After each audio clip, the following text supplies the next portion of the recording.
nandito ulit kami ni Aidan. Ito na yung pamangkin kong nangangayayat. O yan, o. Ito.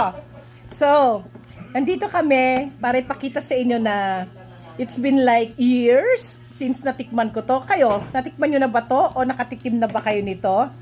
Ito yung tinatawag nilang sugar cane o unas, tubo. Ewan ko kung ano pang tawag sa inyo nito. Yan. So, matamis ito. Ito yung pinanggagalingan ng sugar. Para sa mga hindi nakakaalam. At medyo challenging pag kinain mo. Gaya ng ginagawa ni Aidan ngayon. Pakita mo, Aidan. Ayan.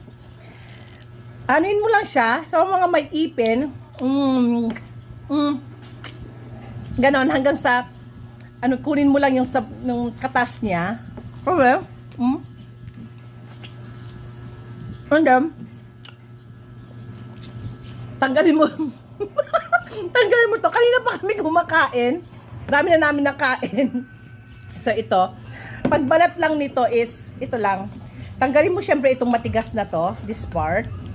And then, balatan mo na siya. Ganyan. Balatan mo na. Tapos, kung gusto mo naman itanim, make sure na hindi mo masira ito. Yan.